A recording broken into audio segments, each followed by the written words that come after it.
Hello, welcome to light beam classes students. तो हमारे सामने एपी का एक प्रॉब्लम है। यहाँ पे एक क्वेश्चन है एपी का अर्थमेटिक प्रोग्रेशन। और हम यहाँ पे देख रहे हैं कि अर्थमेटिक प्रोग्रेशन में जो क्वेश्चन है वो है check whether -150 is a term of the given AP. हमारे पास एपी है 11, 8, 5 एंड 2 और हमें चेक करना है -50 इसकी टर्म है या नहीं है।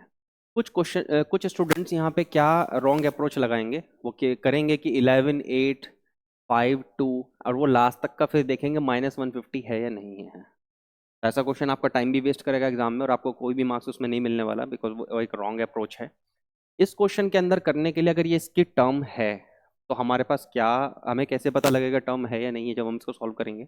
और अगर ये इसकी टर्म नहीं है तो हमें कैसे पता लगेगा इस क्वेश्चन के अंदर। तो सबसे पहले मैं आप लोगों को ये बता दूं कि जब भी कोई किसी की टर्म होती है एपी की, इफ टर्म एग्जिस्ट, मतलब अगर यहाँ पे -150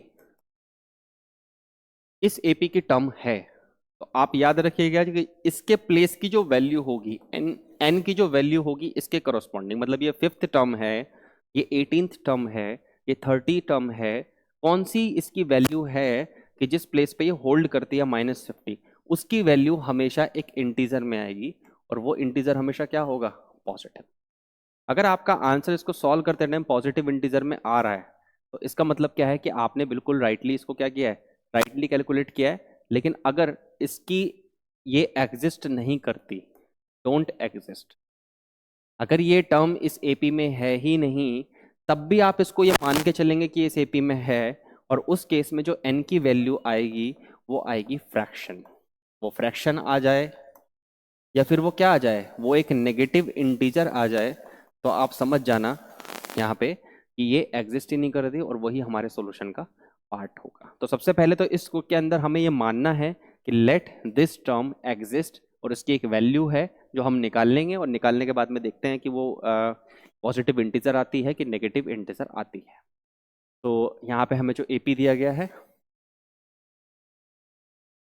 एपी है हमारे पास 11, 8, 5 और 2, और ये आगे तक चला जा रहा है, इन्फिनिट एपी है। सबसे पहले हमें इसके अंदर निकालना है ए इज 11, और उस केस में जो डी है वो है हमारा 8 - 11। सेकेंड टर्म में से मैं फर्स्ट टर्म को माइनस कर दूंगा, किसी भी कॉन्जिक्यूटिव टर्म्स को माइनस कर सकता हूँ, 5 में से 8 को भी कर सकता हूँ। तो मेरे पास क्या आ जाएगा, ए पी की डी आ जाएगी जो उसकी कॉमन डिफरेंस है। अब उसके बाद late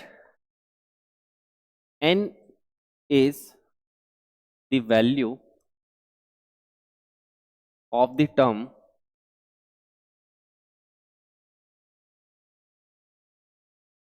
having -150 as in AP. AP के अंदर मैं मान लेता हूं कि एन जो है वो उस प्लेस की वैल्यू है जो -50 की जगह पे वहां पे है। तो अब हम इसको क्या लेंगे, ए एन हमारी क्या हो गई यहाँ पे -150। तो अब हम इसको पुट करते हैं वैल्यूज को। ए एन का फॉर्मूला क्या होता है, फॉर्मूला जरूर पुट करें, कुछ स्टूडेंट्स फॉर्मूला पुट नहीं करते हैं, हाफ मार्क्स होता है उसका, वो कट हो जाएगा।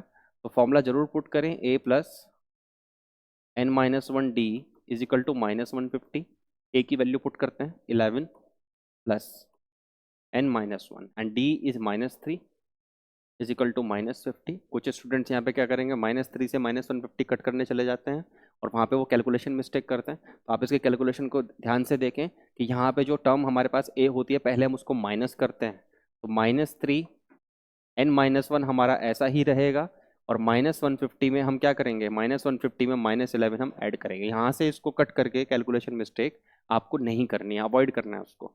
फर्दर हम सॉल्व करते हैं, तो ये हो गया -3 n - 1 इज इक्वल टू -150 -11 -161 -161।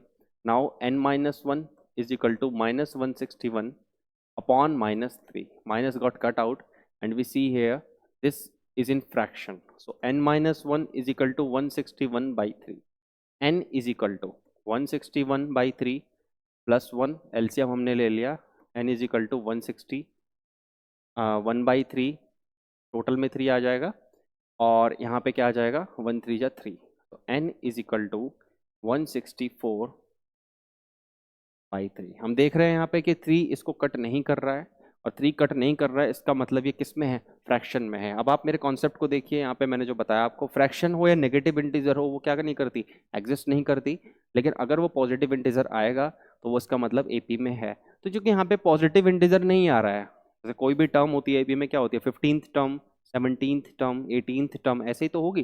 तो फ्रैक्शन में तो हो नहीं सकती, नहीं आ रही, इसका मतलब -150 वहाँ पे उस कोई भी एपी की टर्म है ही नहीं, since n is not a positive integer।